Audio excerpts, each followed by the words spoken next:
ਰਾਘਵ ਚੱਡਾ ਨੇ ਜੁਲਾਈ 2022 ਤੋਂ ਲੈ ਕੇ ਸਤੰਬਰ 2023 ਤੱਕ ਕੁੱਲ 9,87,000 ਰੁਪਇਆ TADA ਦੇ ਵਜੋਂ ਲਿਆ। ਸੰਦੀਪ ਪਾਠਕ ਨੇ 8,81,000 ਰੁਪਇਆ ਲਿਆ ਵਾ TADA ਵਜੋਂ। ਪਰ ਹਰਭਜਨ ਸਿੰਘ ਨੇ 8,65,000 TADA ਲਿਆ। ਸੰਤ ਬਲਬੀਰ ਸਿੰਘ ਸੀਚੇਵਾਲ ਨੇ 4 ਲੱਖ ਰੁਪਏ DA ਤੇ ਯਾਤਰਾ ਭੱਤਾ ਲਿਆ। ਸੰਜੀਵ ਅਰੋੜਾ ਨੇ 2 ਲੱਖ ਰੁਪਏ। ਸ਼ੋਕ ਮਿੱਤਲ ਨੇ कोई TADA नहीं लिया, उन्होंने तो कोई अपना PA भी नहीं रखा। विक्रमजीत उन्हें भी कोई TADA नहीं लिया। सत श्री अकाल, तुसीं जुड़े हुए हो पंजाबी रेडियो USA ਦੇ ਨਾਲ ਤੇ ਪ੍ਰੋਗਰਾਮ ਸਪੈਸ਼ਲ ਰਿਪੋਰਟ ਦੇ ਵਿੱਚ ਤੁਹਾਡਾ ਸਾਰਿਆਂ ਦਾ ਸਵਾਗਤ ਹੈ। ਅੱਜ ਦੀ ਇਸ ਰਿਪੋਰਟ ਦੇ ਵਿੱਚ ਗੱਲਬਾਤ ਕਰਾਂਗੇ ਪੰਜਾਬ ਦੇ ਰਾਜ ਸਭਾ ਮੈਂਬਰਾਂ ਦੀ। ਇਹਨਾਂ ਮੈਂਬਰਾਂ ਦੇ ਵਿੱਚੋਂ ਕਿਹਨੇ ਕਿੰਨਾ ਯਾਤਰਾ ਭੱਤਾ ਲਿਆ, ਕਿਹਨੇ ਕਿੰਨਾ TADA ਲਿਆ ਤੇ ਕਿਹਨੇ ਕਿੰਨੇ ਸਵਾਲ ਪੁੱਛੇ ਨੇ ਤੇ ਕਿਹਨੇ ਪੰਜਾਬ ਦੇ ਵਿੱਚ ਕਿੰਨੇ ਕੁ ਗੇੜੇ ਮਾਰੇ ਨੇ, ਇਸ ਬਾਬਤ ਗੱਲਬਾਤ ਕਰਾਂਗੇ।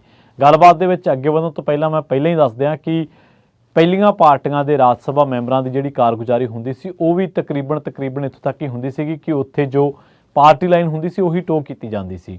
ਤੇ ਇਹ ਕਿਉਂਕਿ ਅਸੀਂ ਗੱਲ ਤਾਂ ਕਰ ਰਹੇ ਹਾਂ ਕਿਉਂਕਿ ਇਹਨਾਂ ਨੇ ਕਲੇਮਿੰਗ ਬੜੀ ਕੀਤੀ ਸੀ, ਇਹਨਾਂ ਨੇ ਇਹ ਜ਼ੋਰ ਬੜਾ ਲਾਇਆ ਸੀਗਾ ਕਿ ਸਾਡਾ ਜਿਹੜਾ ਕੰਮਕਾਰ ਆ ਉਹ ਦੂਜੀਆਂ ਪਾਰਟੀਆਂ ਨਾਲੋਂ ਵੱਖਰਾ ਤੇ ਅਸੀਂ ਬੜੇ ਨਿਆਬ ਹੀਰੇ ਚੁਣ ਕੇ ਲਿਆਂਦੇ ਨੇ।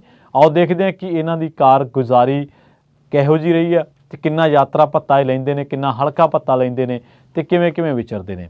ਸਭ ਤੋਂ ਪਹਿਲਾਂ ਪੰਜਾਬ ਦੇ ਵਿੱਚ ਆਮ ਆਦਮੀ ਪਾਰਟੀ ਦੇ ਰਾਜ ਸਭਾ ਮੈਂਬਰਾਂ ਵੱਲੋਂ ਕਿਸੇ ਦੇ ਲਈ ਯਾਤਰਾ ਭੱਤਾ ਜਿਹੜਾ ਉਹ ਮਿੱਟੀ ਵਰਗਾ ਤੇ ਕਿਸੇ ਦੇ ਲਈ ਇਹ ਸੋਨੇ ਤੋਂ ਘੱਟ ਨਹੀਂ ਹੈ।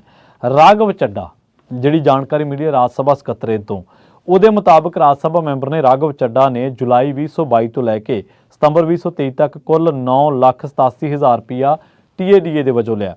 ਦੂਜਾ ਨੰਬਰ ਸੰਦੀਪ ਪਾਠਕ ਦਾ। ਸੰਦੀਪ ਪਾਠਕ ਕੌਣ ਹੈ? ਜਿਹੜਾ ਪਿਛਲੇ ਦਿਨੀ SYL ਤੇ ਵਿਵਾਦਤ ਬਿਆਨ ਦਿੱਤਾ ਸੀ, ਜਿਹਨੇ ਕਿਹਾ ਸੀਗਾ ਕਿ ਪਾਣੀ ਹਰਿਆਣੇ ਨੂੰ ਵੀ ਮਿਲਣਾ ਚਾਹੀਦਾ ਵਾ ਤੇ ਪਾਣੀ ਪੰਜਾਬ ਨੂੰ ਵੀ ਮਿਲਣਾ ਚਾਹੀਦਾ ਤੇ ਜੇਕਰ ਦਿੱਲੀ ਪੰਜਾਬ ਤੇ ਉਸ ਤੋਂ ਬਾਅਦ ਹਰਿਆਣੇ 'ਚ ਸਾਡੀ ਸਰਕਾਰ ਬਣੀ ਤਾਂ ਇਹ ਅਸੀਂ ਬਹਿ ਕੇ ਮਸਲਾ ਹੱਲ ਕਰਾਂਗੇ ਤੇ ਹਰਿਆਣੇ ਨੂੰ ਬਣਦਾ ਉਹਦਾ ਹਿੱਸਾ ਦਿਆਂਗੇ। ਇਹਨੇ ਇਹ ਕਲੇਮ ਕੀਤਾ ਸੀਗਾ।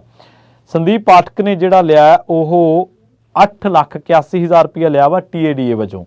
ਸੰਸਦ ਮੈਂਬਰ ਹਰਭਜਨ ਸਿੰਘ ਨੇ 8,65,000 TADA ਲਿਆ, ਯਾਤਰਾ ਭੱਤਾ ਤੇ DA ਲਿਆ। ਸੰਤ ਬਲਬੀਰ ਸਿੰਘ ਸੀਚੇਵਾਲ ਨੇ 4 ਲੱਖ ਰੁਪਏ DA ਤੇ ਯਾਤਰਾ ਭੱਤਾ ਲਿਆ। ਸੰਜੀਵ ਅਰੋੜਾ ਨੇ 2 ਲੱਖ ਰੁਪਏ DA ਵਜੋਂ ਲਏ ਨੇ। ਸ਼ੋਕ ਮਿੱਤਲ ਨੇ ਕੋਈ TADA ਨਹੀਂ ਲਿਆ, ਉਹਨਾਂ ਨੇ ਤਾਂ ਕੋਈ ਆਪਣਾ PA ਵੀ ਨਹੀਂ ਰੱਖਿਆ। ਵਿਕਰਮਜੀਤ ਉਹਨੇ ਵੀ ਕੋਈ TADA ਨਹੀਂ ਲਿਆ। ਸੰਸਦ ਇਹ ਦੱਸਦੇ ਨੇ ਕਿ ਜਿਹੜੇ ਧਨਾੜ ਸੰਸਦ ਮੈਂਬਰ ਨੇ ਉਹਨਾਂ ਲਈ ਯਾਤਰਾ ਭੱਤੇ ਦੀ ਰਾਸ਼ੀ ਰਕਮ ਕੋਈ ਮਹੀਨਾ ਨਹੀਂ ਰੱਖਦੀ। ਹੁਣ ਰਾਘਵ ਚੱਡਾ ਨੇ ਸੰਸਦ ਦੇ ਵਿੱਚ ਸਭ ਤੋਂ ਵੱਧ 99% ਤੇ ਸੰਜੀਵ ਅਰੋੜਾ ਦੀ 84% ਹਾਜ਼ਰੀ ਰਹੀ ਹੈ। ਰਾਘਵ ਚੱਡਾ ਨੇ ਹੁਣ ਤੱਕ 144 ਸਵਾਲ ਕੀਤੇ ਨੇ ਤੇ ਸੰਜੀਵ ਅਰੋੜਾ ਨੇ 97 ਸਵਾਲ ਪੁੱਛੇ ਨੇ। ਸੰਤ ਸੀਚੇਵਾਲ ਦੀ ਹਾਜ਼ਰੀ 77% ਰਹੀ ਹੈ ਤੇ ਉਹਨਾਂ ਨੇ 32 ਸਵਾਲ ਪੁੱਛੇ ਨੇ। ਹਰਭਜਨ ਸਿੰਘ ਦੀ ਹਾਜ਼ਰੀ 66% ਰਹੀ ਹੈ ਤੇ ਉਹਨਾਂ ਨੇ 96 ਸਵਾਲ ਪੁੱਛੇ ਨੇ। ਸੰਦੀਪ ਪਾਠਕ ਦੀ ਹਾਜ਼ਰੀ ਸਭ ਤੋਂ ਘੱਟ 61% ਤੇ ਉਹਨਾਂ ਨੇ 47 ਸਵਾਲ ਪੁੱਛੇ ਨੇ। ਵਿਕਰਮਜੀਤ ਸਾਹਨੀ ਦੀ ਹਾਜ਼ਰੀ 67% ਤੇ ਉਹਨਾਂ ਨੇ 93 ਸਵਾਲ ਪੁੱਛੇ ਨੇ। ਅਸ਼ੋਕ ਮਿੱਤਲ ਨੇ 137 ਸਵਾਲ ਪੁੱਛੇ ਨੇ। ਬੇਸ਼ੱਕ ਇਹਨਾਂ ਦੀ ਸੰਸਦ ਦੇ ਵਿੱਚ ਭੂਮਿਕਾ ਠੀਕ ਰਹੀ ਹੈ ਪਰ ਇਹ ਚਿਹਰੇ ਪੰਜਾਬ ਦੇ ਵਿੱਚ ਘੱਟ ਹੀ ਦਿਖੇ ਨੇ। ਹੁਣ ਆਜੋ ਇਹਨਾਂ ਨੂੰ ਜਿਹੜਾ ਪ੍ਰਤੀ ਮਹੀਨਾ ਮਿਲਦਾ, ਰਾਜ ਸਭਾ ਮੈਂਬਰ ਨੂੰ ਪ੍ਰਤੀ ਮਹੀਨਾ 1 ਲੱਖ ਰੁਪਏ ਤਨਖਾਹ ਤੇ 7,000 ਰੁਪਏ ਹਲਕਾ ਭੱਤਾ ਮਿਲਦਾ, 20,000 ਰੁਪਏ ਦਫ਼ਤਰੀ ਖਰਚਾ ਤੇ PA ਦੀ ਤਨਖਾਹ ਵਜੋਂ 40,000। ਪੰਜਾਬ ਦੇ ਵਿੱਚੋਂ ਜਦੋਂ ਤੋਂ ਆਪ ਨੇ ਰਾਜ ਸਭਾ ਮੈਂਬਰ ਸੰਸਦ ਦੇ ਵਿੱਚ ਭੇਜੇ ਆ, ਉਹਨਾਂ ਉਦੋਂ ਤੋਂ ਕੁਝ ਨੂੰ ਛੱਡ ਕੇ ਬਾਕੀ ਸੰਸਦ ਮੈਂਬਰਾਂ ਦੀ ਚੋਣ ਤੇ ਵਿਰੋਧੀ ਧਿਰਾਂ ਵੱਲੋਂ ਸਵਾਲ ਉਠਾਏ ਜਾਂਦੇ ਰਹੇ ਆ। ਨਜ਼ਰ ਮਾਰੀਏ ਤਾਂ ਹਰ ਰਾਜ ਸਭਾ ਮੈਂਬਰ ਨੂੰ 70,000 ਰੁਪਏ ਮਹੀਨਾ ਹਲਕਾ ਭੱਤਾ ਮਿਲਦਾ। ਵਿਰੋਧੀ ਧਿਰਾਂ ਦੇ ਆਗੂ ਆਖਦੇ ਨੇ ਕਿ ਇਕੱਲੇ ਸੰਤ ਬਲਬੀਰ ਸਿੰਘ ਸੀਚੇਵਾਲ ਨੂੰ ਛੱਡ ਕੇ ਕਿਸੇ ਸੰਸਦ ਮੈਂਬਰ ਨੇ ਪੰਜਾਬ ਦਾ ਕਦੇ ਦੌਰਾ ਹੀ ਨਹੀਂ ਕੀਤਾ, ਜਿਸ ਕਰਕੇ ਉਹਨਾਂ ਨੂੰ ਹਲਕੇ ਭੱਤੇ ਤੇ ਕੋਈ ਦਾਅਵਾ ਨਹੀਂ ਕਰਨਾ ਬਣਦਾ। ਇਹਨਾਂ ਜ਼ਰੂਰ ਹੈ ਕਿ ਇਹਨਾਂ ਸੰਸਦ ਮੈਂਬਰਾਂ ਵੱਲੋਂ ਸੰਸਦ ਦੇ ਵਿੱਚ ਅਹਿਮ ਭੂਮਿਕਾ ਨਿਭਾਈ ਜਾ ਰਹੀ ਹੈ। ਇਹ ਸੰਸਦ ਮੈਂਬਰ ਜਦੋਂ ਵੀ ਪੰਜਾਬ ਦੇ ਬਾਰੇ ਕੋਈ ਵੀ ਗੱਲ ਚੱਲਦੀ ਹੈ, ਕਦੇ SYL ਤੇ ਇਹਨਾਂ ਨੇ ਪੰਜਾਬ ਦਾ ਪੱਖ ਰੱਖਿਆ ਵਾ, ਪਰਾਲੀ ਦਾ ਮਸਲਾ ਚੱਲ ਰਿਹਾ ਵਾ, ਇਹ ਉਹ ਨੀਤੀ ਨਹੀਂ ਟੋਕ ਕਰਨਗੇ ਜਿਹੜੀ ਨੀਤੀ ਪੰਜਾਬ ਦੀ ਕਿਸਾਨੀ ਵਾਸਤੇ ਚਾਹੀਦੀ ਹੈ। ਇਹ ਉਹ ਨੀਤੀ ਟੋਕ ਕਰਨਗੇ ਜਿਹੜੀ ਇਹਨਾਂ ਦੀ ਪਾਰਟੀ ਲਾਈਨ ਨੂੰ ਢੁਕਵੀਂ ਹੈ, ਜਿਹਦੇ 'ਚ ਦਿੱਲੀ ਦੀ ਸਿਆਸਤ ਜਿਹੜੀ ਆ ਉਹ ਘਿਰਦੀ ਨਾ ਹੋਵੇ, ਦਿੱਲੀ ਪੰਜਾਬ ਦੀ ਸਰਕਾਰ ਨਾ ਘਿਰਦੀ ਹੋਵੇ। ਇਹ ਉਹ ਲਾਈਨ ਟੋਕ ਕਰਨਗੇ। ਜਿਵੇਂ ਤੁਹਾਨੂੰ ਪਿਛਲੇ ਦਿਨੀ ਯਾਦ ਹੀ ਹੋਣਾ ਵਾ ਕਿ ਪੰਜਾਬ ਸਰਕਾਰ ਦੀ ਇਸ ਕਰਕੇ ਆਲੋਚਨਾ ਹੋਈ ਹੈ, ਵਿਰੋਧੀ ਧਿਰਾਂ ਕਰ ਰਹੀਆਂ ਨੇ ਕਿ ਉਹਨਾਂ ਨੇ MSP ਬਾਰੇ ਸੁਪਰੀਮ ਕੋਰਟ ਦੇ ਵਿੱਚ ਕਿਹਾ ਕਿ MSP ਝੋਨੇ ਤੇ ਨਹੀਂ ਹੋਣੀ ਚਾਹੀਦੀ, ਜਦ ਕਿ ਇਹ ਪੂਰਾ ਸੱਚ ਨਹੀਂ ਹੈ। ਸੱਚ ਇਹ ਵੀ ਹੈ ਕਿ ਸਰਕਾਰ ਨੇ ਕਿਹਾ ਕਿ ਹੋਰਨਾਂ ਫਸਲਾਂ ਤੇ ਫਸਲ ਚੁੱਕਣ ਦੀ ਗਰੰਟੀ ਕਰਕੇ ਕਿਸਾਨ ਝੋਨਾ ਜ਼ਿਆਦਾ ਲਾਉਂਦੇ ਨੇ। MSP ਤਾਂ 23-24 ਫਸਲਾਂ ਤੇ ਆ। ਖੈਰ, ਹੁਣ ਇਹਨਾਂ ਦੇ ਵਿੱਚੋਂ ਕੋਈ ਵੀ ਇਹ ਚੁਣੇ ਗਏ ਪੰਜਾਬ ਤੋਂ ਆ, ਜਿਹੜਾ ਰੌਲਾ ਅਸਲ ਦੇ ਵਿੱਚ ਪੈਂਦਾ ਵਾ ਚੁਣੇ ਗਏ ਪੰਜਾਬ ਦੇ ਵਿੱਚੋਂ ਆ। ਮਸਲਾ ਕੋਈ ਪੰਜਾਬ ਦੇ ਇਹਨਾਂ ਨੇ ਚੱਕਣਾ ਨਹੀਂ। ਸਵਾਲ ਲਾਏ ਨੇ ਇਹਨਾਂ ਦੇ ਵਿੱਚੋਂ ਦੱਸ ਦੇਣ ਕਿ ਕਿੰਨੇ ਸਵਾਲ ਪੰਜਾਬ ਬਾਬਤ ਲਾਏ ਨੇ, ਕਿੰਨੇ ਸਵਾਲ ਪੰਜਾਬ ਦੀ ਪਰਾਲੀ ਪ੍ਰਬੰਧਨ ਨੂੰ ਲੈ ਕੇ ਲਾਏ ਨੇ, ਕਿੰਨੇ ਸਵਾਲ ਪੰਜਾਬ ਦੇ ਵਿੱਚ ਲਾਅ ਐਂਡ ਆਰਡਰ ਨੂੰ ਲੈ ਕੇ ਲਾਏ ਨੇ, ਕਿੰਨੇ ਸਵਾਲ ਪੰਜਾਬ ਦੇ ਵਿੱਚ ਕਿਸਾਨੀ ਨੂੰ ਲੈ ਕੇ ਲਾਏ ਨੇ, ਪੰਜਾਬ ਦੀ ਬੇਰੁਜ਼ਗਾਰੀ 'ਤੇ ਲਾਏ ਨੇ, ਜਾਂ ਸਰਕਾਰਾਂ ਤੋਂ ਕੋਈ ਹੋਰ ਪੈਕੇਜ ਲੈਣ ਦੇ ਲਈ ਲਾਏ ਨੇ। ਸੋ ਇਹ ਜਿਹੜੀ ਕਲੇਮਿੰਗ ਆ ਇਹਨਾਂ ਦੀ ਸਿਰਫ ਆਪਣੇ TADA ਤੱਕ ਆ। ਰਾਘਵ ਚੱਡਾ ਦੇ ਵਿਆਹ 'ਤੇ ਜਦੋਂ ਸੁਖਪਾਲ ਖਹਿਰਾ ਨੇ ਕਿੰਤੂ ਕੀਤਾ ਸੀਗਾ ਤੇ ਸੁਖਪਾਲ ਖਹਿਰਾ ਵੀ ਤੁਹਾਨੂੰ ਪਤਾ ਉਸ ਤੋਂ ਬਾਅਦ ਸੁਖਪਾਲ ਖਹਿਰਾ ਨੂੰ ਵੀ ਬੜੇ ਤਰੀਕੇ ਦੇ ਨਾਲ ਵੜ ਲਿਆ ਗਿਆ। ਦੋਸ਼ ਲੱਗੇ ਰਹੇ ਕਿ ਉਹਨਾਂ ਨੂੰ ਜਿਹੜਾ ਗ੍ਰਿਫਤਾਰ ਕੀਤਾ ਉਸ ਤਰੀਕਾਕਾਰ 'ਤੇ ਲਗਾਤਾਰ ਕਿੰਤੂ ਉੱਠ ਰਹੇ ਨੇ। ਪਰ ਜਿਹੜਾ ਅਸਲ ਸਵਾਲ ਹੈ ਕਿ ਰਾਜ ਸਭਾ ਮੈਂਬਰ ਬਣਾਈ ਇਸ ਕਰਕੇ ਗਏ ਕਿ ਇਹ ਜਿਹੜੀ ਪਾਰਟੀਆਂ ਜਿਹੜੀਆਂ ਆਪਣੇ ਚਹੇਤੇ ਜਿਹੜੇ ਜਿੱਤ ਨਹੀਂ ਸਕਦੇ, ਜਿਵੇਂ ਭਗਵੰਤ ਮਾਨ ਕਹਿੰਦੇ ਹੁੰਦੇ ਸੀਗੇ, ਉਹ ਕਹਿੰਦੇ ਸੀਗੇ ਕਿ ਢੀਂਡਸਾ ਜਿੱਤੇ ਤਾਂ ਹੈ ਨਹੀਂ, ਚਲੋ ਇਹਨਾਂ ਨੂੰ ਰਾਜ ਸਭਾ ਭੇਜ ਦਿੰਦੇ ਆ, ਕਿਉਂਕਿ ਸੰਗਰੂਰ ਤੋਂ 2 ਵਾਰੀ ਲੜ ਕੇ ਉਹ ਢੀਂਡਸਾ ਦੇ ਵਿਰੁੱਧ ਚੋਣ ਜਿੱਤੇ ਨੇ। ਤਾਂ ਕੀ ਇਹ ਬਸ ਹਾਰੇ ਲੋਕਾਂ ਲਈ ਹੈ, ਕਿ ਹਾਰਿਆਂ ਲਈ ਆ ਕਿ ਉਹਨਾਂ ਨੂੰ ਹੋਰ ਕੋਈ ਟਿਕਾਣਾ ਨਹੀਂ ਮਿਲਦਾ, ਲੋਕ ਤਾਂ ਨਹੀਂ ਚੁਣਦੇ ਤੇ ਚੁਣਦੇ, ਚਲੋ ਆਪਾਂ ਹੀ ਉਹਨਾਂ ਨੂੰ ਰਾਜ ਸਭਾ ਭੇਜ ਦਿੰਦੇ ਆ। ਜੇਕਰ ਕੋਈ ਰਾਜ ਸਭਾ ਮੈਂਬਰ ਪੰਜਾਬ ਤੋਂ ਹੈ ਤੇ ਉਹ ਪੰਜਾਬ ਦੀ ਉੱਥੇ ਗੱਲ ਨਹੀਂ ਕਰ ਰਿਹਾ, ਜਾਂ ਪੰਜਾਬ ਦੇ ਪੱਖ ਤੋਂ ਆਉਂਦਿਆਂ ਹੋਇਆਂ, ਜਾਂ ਪੰਜਾਬ ਦੇ MLAs ਦੀ ਗਿਣਤੀ ਦੇ ਆਧਾਰ 'ਤੇ ਜੋ ਉਹ ਇੱਥੇ ਗੇੜਾ ਵੀ ਨਹੀਂ ਮਾਰ ਰਿਹਾ, ਪੰਜਾਬ ਦੇ ਇਸ਼ੂਜ਼ ਦੇ ਵਿੱਚ ਇਨਵੋਲਵ ਨਹੀਂ ਹੋ ਰਿਹਾ, ਪੰਜਾਬ ਦੇ ਇਸ਼ੂ ਨੂੰ ਉੱਥੇ ਰੇਜ਼ ਨਹੀਂ ਕਰ ਰਿਹਾ, ਤਾਂ ਫਿਰ ਉਹਨੂੰ ਕੀ ਹੱਕ ਹੈ ਕਿ ਉਹ ਯਾਤਰਾ ਭੱਤਾ ਲੈ ਸਕੇ, ਹਲਕਾ ਭੱਤਾ ਲੈ ਸਕੇ। ਠੀਕ ਹੈ, ਜਿਹੜੇ ਧਨਾੜ ਲੋਕ ਨੇ ਇਹਨਾਂ ਦੇ ਵਿੱਚੋਂ ਜਿਹੜੇ ਲਵਲੀ ਯੂਨੀਵਰਸਿਟੀ ਵਾਲੇ ਸਾਹਿਬ ਨੇ, ਉਹ ਤਾਂ ਪਹਿਲਾਂ ਹੀ ਅਸ਼ੋਕ ਕੁਮਾਰ ਮਿੱਤਲ, ਉਹਨਾਂ ਨੇ ਤਾਂ ਕੋਈ TADA ਨਹੀਂ ਲਿਆ, ਪਰ ਉਹਨਾਂ 'ਤੇ ਤਾਂ ਪਹਿਲਾਂ ਹੀ ਦੋਸ਼ ਲੱਗ ਰਹੇ ਨੇ ਕਿ ਉਹਨਾਂ ਦੀ ਜਿਹੜੀ ਜ਼ਮੀਨ ਹੈ ਬੇਸ਼ਕੀਮਤੀ ਉਹਨਾਂ ਨੇ ਨੱਪੀ ਹੋਈ ਹੈ। ਕਦੇ ਉਹਨਾਂ ਨੇ ਇਸ ਦੋਸ਼ਾਂ ਬਾਰੇ ਸਫਾਈ ਦਿੱਤੀ ਹੈ? ਔਰ ਪੰਜਾਬ ਦੇ ਵਿੱਚ ਕਿੰਨਾ ਕੁਛ ਹੋਇਆ ਵਾ ਲੰਘੇ ਦਿਨਾਂ ਦੇ ਵਿੱਚ, ਕਿੰਨੇ ਮੁੱਦੇ ਆਏ ਪੰਜਾਬ ਦੇ ਸਾਹਮਣੇ, ਕਦੇ ਇਹਨਾਂ ਨੇ ਕੋਈ ਗੱਲ ਕੀਤੀ ਆ? ਕਦੇ ਇਹਨਾਂ ਨੇ ਕੋਈ ਚੰਡੀਗੜ੍ਹ ਪੰਜਾਬ ਨੂੰ ਮਿਲਣਾ ਚਾਹੀਦਾ, ਜਾਂ ਕੋਈ ਪੰਜਾਬ ਦੇ ਜਿੰਨੇ ਵੀ ਰਵਾਇਤੀ ਮੁੱਦੇ ਨੇ ਰਹੇ ਨੇ ਜਿਨ੍ਹਾਂ 'ਤੇ ਇਹਨਾਂ ਨੇ ਹੁਣ ਤੱਕ ਵੋਟਾਂ ਮੰਗੀਆਂ ਵਾ, ਕਿਉਂਕਿ ਇਹ 92 ਜਿੱਤੇ ਨੇ, ਇਸ ਕਰਕੇ 7 ਗਏ ਨੇ। ਇਹ ਨਾ ਤੁਸੀਂ ਸਮਝੋ ਕਿ ਸ਼ਾਇਦ ਇਹਨਾਂ ਦੀ ਸਰਕਾਰ ਹੈ ਤਾਂ ਚਲੇ ਗਏ।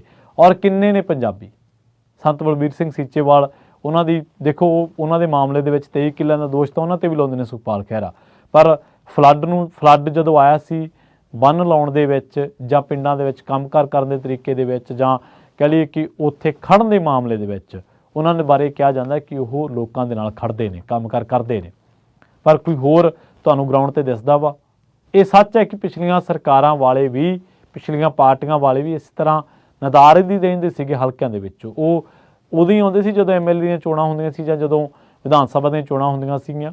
ਬਹੁਤ ਵਾਰੀ ਤਾਂ ਲੋਕਾਂ ਨੂੰ ਹਲੇ ਤੱਕ ਤਾਂ ਇਹੀ ਨਹੀਂ ਪਤਾ ਲੱਗਿਆ ਸੀਗਾ ਕਿ ਰਾਜ ਸਭਾ ਦੇ ਮੈਂਬਰਾਂ ਦਾ ਕੰਮ ਕੀ ਹੈ, ਪਰ ਸਿਰਫ ਕਿ ਜਿਹੜੀ ਜੇਤੂ ਪਾਰਟੀ ਹੈ ਉਹਦੇ ਮੈਂਬਰਾਂ ਦਾ ਉੱਥੇ ਜਾ ਕੇ ਕੰਮ ਇਹੀ ਹੈ ਕਿ ਜੋ ਪਾਰਟੀ ਦੇ ਵੱਲੋਂ ਕਮਾਂਡ ਹੋਗੀ ਉਹਦੇ 'ਤੇ ਪਹਿਰਾ ਦੇਈ ਚੱਲੋ, ਜਿੱਥੋਂ ਚੁਣ ਕੇ ਆਏ ਆ, ਜਿਨ੍ਹਾਂ ਲੋਕਾਂ ਕਰਕੇ ਚੁਣਿਆ, ਉਹਨਾਂ ਲੋਕਾਂ ਦੀ ਕਦੇ ਗੱਲ ਹੀ ਨਾ ਕਰੋ। ਸੋ ਇਹਦੇ ਵਿੱਚੋਂ ਬਹੁਤੇ ਲੋਕ ਉਹ ਵੀ ਨੇ ਜਿਹੜੇ ਪਹਿਲਾਂ ਤਾਂ ਪਾਣੀਆਂ ਦੇ ਮਾਮਲੇ 'ਤੇ ਬੜੇ ਐਕਟਿਵ ਰਹਿੰਦੇ ਸੀਗੇ, ਪਰ ਅੱਜ ਕੱਲ੍ਹ ਉਹਨਾਂ ਨੂੰ ਦੇਖ ਨਹੀਂ ਰਿਹਾ ਕਿ ਪੰਜਾਬ ਦੇ ਪਾਣੀ ਵੀ ਪਲੀਤ ਹੋ ਰਹੇ ਨੇ। ਉਹਨਾਂ ਨੂੰ ਦੇਖ ਹੀ ਨਹੀਂ ਰਿਹਾ ਕਿ ਪੰਜਾਬ ਦੇ ਪਾਣੀਆਂ 'ਤੇ ਅੱਜ ਵੀ ਬੜੀ ਵੱਡੀ ਚਰਚਾ, ਸੁਪਰੀਮ ਕੋਰਟ ਦੇ ਵਿੱਚ ਕੇਸ ਖੜਾ ਵਾ, ਔਰ ਐਕਟ ਹੀ ਨਹੀਂ ਕਰਦੇ, ਇਹਨਾਂ ਚੀਜ਼ਾਂ 'ਤੇ ਬੋਲਦੇ ਨਹੀਂ। ਤੁਸੀਂ ਕਦੇ ਸੁਣਿਆ ਵਾ ਕਿ ਜਿਹੜੇ ਆ ਸਵਾਲ ਪੁੱਛੇ ਨੇ, ਕਿਸੇ ਨੇ 99% ਦੀ ਹਾਜ਼ਰੀ ਰਹੀ ਹੈ, ਕਿਸੇ ਦੀ 84% ਦੀ, ਕਿਸੇ ਨੇ 144 ਸਵਾਲ ਪੁੱਛੇ ਨੇ, ਕਿਸੇ ਨੇ 97 ਸਵਾਲ ਪੁੱਛੇ ਨੇ।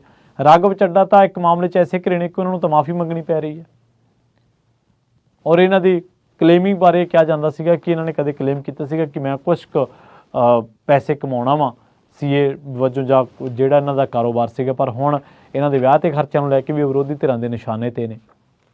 ਸੋ ਇਹ ਤੈਅ ਹੋਣਾ ਚਾਹੀਦਾ ਹੈ ਕਿ ਰਾਜ ਸਭਾ ਮੈਂਬਰ, ਜਿਹੜੀ ਜੇਤੂ ਪਾਰਟੀ ਵਿਧਾਨ ਸਭਾ ਦੇ ਵਿੱਚ ਜਿਹੜੀ ਸੱਤਾਧਾਰੀ ਹੈ, ਜਾਂ ਕੋਈ ਵੀ ਪਾਰਟੀ ਜਿਹਦੇ MLAs ਨੇ, ਉਹ ਰਾਜ ਸਭਾ ਮੈਂਬਰ ਉਹਦੇ ਹੱਕ ਦੇ ਵਿੱਚ ਕਿੰਨੇ ਆਉਂਦੇ ਨੇ, ਉਹ ਕਿੰਨੇ ਚੁਣ ਸਕਦੀ ਹੈ, ਤੇ ਉਹਨਾਂ ਦੀ ਡਿਊਟੀ ਕੀ ਹੈ, ਔਰ ਜੇਕਰ ਉਹਨਾਂ ਨੂੰ ਹਲਕਾ ਪੱਤਾ ਮਿਲਦਾ ਵਾ ਤੇ ਉਹ ਕਿਹੜੇ ਹਲਕੇ ਦੇ ਵਿੱਚ ਗੇੜਾ ਮਾਰਦੇ ਆ। ਪੰਜਾਬ ਦੇ ਵਿੱਚ ਮਸਲਿਆਂ 'ਤੇ ਇਹਨਾਂ ਦੀ ਕੀ ਅਪਰੋਚ ਰਹੀ ਹੈ, ਇਹ ਬਹੁਤ ਵੱਡਾ ਸਵਾਲ ਹੈ। ਪਰਾਲੀ ਨੂੰ ਲੈ ਕੇ, ਪਰਾਲੀ ਪ੍ਰਬੰਧਨ ਨੂੰ ਲੈ ਕੇ, ਜਾਂ ਜੋ ਵੀ ਪੰਜਾਬ ਦੇ ਵਿੱਚ ਮਸਲੇ ਚੱਲ ਰਹੇ ਨੇ ਲਾਅ ਐਂਡ ਆਰਡਰ ਨੂੰ ਲੈ ਕੇ, ਜਾਂ ਹੋਰ ਜਿੰਨੇ ਵੀ, ਤਾਂ ਉਹਨਾਂ 'ਤੇ ਇਹਨਾਂ ਦੀ ਕੀ ਸਰਗਰਮੀ ਹੈ, ਇਹ ਕੀ ਗੱਲ ਕਰਦੇ ਨੇ? ਕਿ ਪਾਰਟੀ ਲਾਈਨ ਹੀ ਟੋ ਕਰਦੇ ਆ, ਕਿ ਸਿਰਫ ਉੱਥੇ ਜਾ ਕੇ ਕਹਿ ਦਿੰਦਾ ਜੀ ਨਹੀਂ ਜੀ ਮਨੀਸ਼ ਸਿਸੋਦੀਆ ਦੀ ਗ੍ਰਿਫਤਾਰੀ ਨਜਾਇਜ਼ ਹੈ, ਨਹੀਂ ਜੀ ਸੰਜੇ ਸਿੰਘ ਦੀ ਗ੍ਰਿਫਤਾਰੀ ਨਜਾਇਜ਼ ਹੈ, ਨਹੀਂ ਜੀ ਕੇਜਰੀਵਾਲ ਨੂੰ ਨਾ ਗ੍ਰਿਫਤਾਰ ਕਰੋ? ਕੀ ਇਹਨਾਂ ਦਾ ਇਹੀ ਕੰਮ ਆ? ਤੇ ਜੇਕਰ ਇਹੀ ਕੰਮ ਆ, ਤੇ ਜਿਹੜੇ ਪੰਜਾਬ ਤੋਂ ਨੁਮਾਇੰਦਗੀ ਕਰਦੇ ਨੇ, ਪੰਜਾਬ ਦੀ ਨੁਮਾਇੰਦਗੀ ਕਰਦੇ ਨੇ ਜਿਸ ਮਾਮਲੇ ਦੇ ਵਿੱਚ, ਕਿਉਂਕਿ ਇਹਨਾਂ ਦੀ ਪਾਰਟੀ ਦੀ ਸਰਕਾਰ ਹੈ, ਤਾਂ ਉਹ ਫਿਰ ਪੰਜਾਬ ਦੇ ਇਸ਼ੂਜ਼ ਕਿੱਥੇ ਨੇ? ਜੇਕਰ ਇਹਨਾਂ ਨੂੰ ਹਲਕਾ ਪੱਤਾ ਮਿਲਦਾ ਤੇ ਕਿਹੜੇ ਹਲਕੇ ਦੇ ਵਿੱਚ ਕਿਹੜਾ ਮਾਰਦੇ ਨੇ, ਲੋਕਾਂ ਨੂੰ ਦੱਸਣ ਤਾਂ ਸਹੀ। ਸੋ ਇਹ ਸਾਰੇ ਸਵਾਲ ਨੇ ਜਿਨ੍ਹਾਂ ਨੂੰ ਐਡਰੈਸ ਕਰਨਾ ਚਾਹੀਦਾ, ਔਰ ਜਿਹੜੇ ਮਿਲਦੇ ਨੇ। ਤੇ ਜਿਹੜੇ ਲੋਕ ਕਹਿੰਦੇ ਸੀਗੇ ਕਿ ਅਸੀਂ ਰਾਜਨੀਤੀ ਕਰਨੀ, ਅਸੀਂ ਰਾਜਨੀਤੀ ਬਦਲਣਾ ਹੈ, ਉਹ ਭੱਤੇ ਵੀ ਲੈ ਰਹੇ ਨੇ, TADA ਵੀ ਲੈ ਰਹੇ ਨੇ, ਹਲਕਾ ਪੱਤਾ ਵੀ ਲੈ ਰਹੇ ਨੇ, ਔਰ ਤਨਖਾਹਾਂ ਵੀ PA ਦੀਆਂ ਸਾਰਾ ਕੁਝ ਉਹੀ ਲੈ ਰਹੇ ਨੇ। ਹੁਣ ਤੁਸੀਂ ਕਹੋਗੇ ਕਿ ਇਹਦੇ ਨਾਲ ਫਿਰ ਖਰਚਾ ਕਿੱਥੋਂ ਕਰਨ, ਇਹ ਤਾਂ ਪਹਿਲਾਂ ਵੀ ਪਤਾ ਸੀ ਨਾ ਕਿ ਖਰਚਾ ਹੋਣਾ ਵਾ। ਫਿਰ ਤੁਸੀਂ ਦੂਜਿਆਂ ਦੀ ਜੋ ਉਹ ਕਲੇਮ ਕਰਦੇ ਸੀ TADA, ਫਿਰ ਤੁਸੀਂ ਉਹ ਨਾ ਕਹੋ।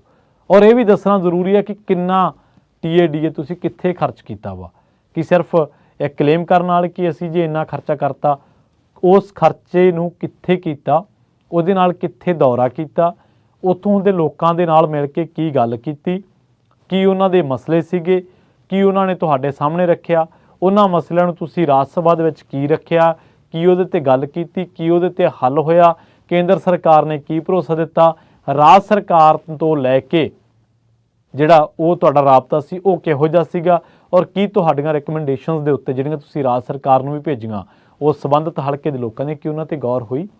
ਇਹ ਇੱਕ ਵੱਡਾ ਸਵਾਲ ਹੈ। ਨਹੀਂ ਤਾਂ ਇੱਥੇ ਤੁਹਾਨੂੰ ਪਤਾ ਹੈ ਅਕਾਲੀ ਦਲ ਦੀ ਸਰਕਾਰ ਵੇਲੇ ਵੀ TADA ਵਾਲੇ ਮੰਤਰੀ ਜਿਹੜੇ ਉਹ ਚਰਚਾ 'ਚ ਰਹਿੰਦੇ ਸੀਗੇ, ਤੇ ਉਹਨਾਂ ਚਰਚਾਵਾਂ ਦੇ ਵਿੱਚੋਂ ਹੀ ਆਲੋਚਨਾ ਕਰਕੇ ਆਮ ਆਦਮੀ ਪਾਰਟੀ ਦੀ ਸਰਕਾਰ ਆਈ। ਤੁਹਾਨੂੰ ਯਾਦ ਹੋਣਾ ਹੈ ਕਿ ਇੱਕ ਵਾਰੀ ਇੱਕ ਮੰਤਰੀ ਦੇ ਅਜੀਤ ਸਿੰਘ ਕੁਹਾੜ, ਸ਼ਾਇਦ ਉਹਨਾਂ ਦਾ ਨਾਮ ਸੀਗਾ, ਉਹਨਾਂ ਦੀ ਜਿਹੜੀ ਕਾਰ ਸੀ ਉਹ ਚੱਲੀ ਜਾਂਦੀ ਸੀ, ਉਹਨਾਂ ਦੇ ਦਫ਼ਤਰ ਦਾ ਚਾਹ ਪਾਣੀ ਦਾ ਬਿੱਲ ਵੀ ਬਹੁਤ ਜ਼ਿਆਦਾ ਸੀ। ਸੋ ਇਸ ਤਰ੍ਹਾਂ ਦੇ ਬੜੇ ਵੱਖ-ਵੱਖ ਸਮੇਂ 'ਤੇ ਈਵਨ ਕਿ ਕਈ ਸਾਡੇ ਪੰਥਕ ਆਗੂਆਂ ਦੇ ਵੀ ਇਸ ਤਰ੍ਹਾਂ ਦੇ ਖਰਚੇ ਨਿਕਲੇ, ਜਿਹਦੇ ਵਿੱਚ ਇਉਂ ਲੱਗਿਆ ਕਿ ਜਿਹੜੇ ਕਲੇਮ ਕਰ ਰਹੇ ਨੇ ਆਪਣੇ ਯਾਤਰਾ ਨੂੰ ਲੈ ਕੇ, ਆਪਣੇ ਭੱਤੇ ਨੂੰ ਲੈ ਕੇ, ਉਹ ਨਿਰਾ ਪੂਰਾ ਝੂਠ ਤੋਂ ਇਲਾਵਾ ਹੋਰ ਕੁਝ ਨਹੀਂ ਹੈ। ਪਰ ਇਹ ਕਦੋਂ ਅਸੀਂ ਇਹਨਾਂ ਗੱਲਾਂ 'ਤੇ ਆਵਾਂਗੇ ਕਿ ਜਿਹੜੇ ਰਾਜ ਸਭਾ ਮੈਂਬਰ ਨੇ ਉਹਨਾਂ ਦੀ ਫੰਕਸ਼ਨਿੰਗ ਕੀ ਹੈ, ਕਿਵੇਂ ਉਹ ਇਸ਼ੂਜ਼ ਲੈਂਦੇ ਨੇ, ਕਿਹਦੇ ਨਾਲ ਟਾਈ ਅਪ ਕਰਦੇ ਨੇ, ਕੌਣ ਉਹਨਾਂ ਨੂੰ ਕਹਿੰਦਾ ਕਿ ਆਹ ਇਸ਼ੂ ਚੱਕੋ, ਤੇ ਉਹਨਾਂ ਇਸ਼ੂਜ਼ ਦਾ ਪੰਜਾਬੀਆਂ ਦੀ ਜ਼ਿੰਦਗੀ 'ਤੇ ਕੀ ਪ੍ਰਭਾਵ ਪੈ ਰਿਹਾ ਵਾ। ਇਹਨਾਂ ਸਾਰੀਆਂ ਚੀਜ਼ਾਂ ਨੂੰ ਜਦੋਂ ਅਸੀਂ ਕਨਕਲੂਡ ਕਰਨ ਲੱਗਾਂਗੇ ਤਾਂ ਫਿਰ ਸਾਨੂੰ ਪਤਾ ਲੱਗੂਗਾ ਕਿ ਰਾਜ ਸਭਾ ਮੈਂਬਰ ਹੈ ਕਾਹਦੇ ਵਾਸਤੇ ਨੇ। ਬਹੁਤ ਬਹੁਤ ਧੰਨਵਾਦ। ਜਲਦ ਮਿਲਾਂਗੇ ਇੱਕ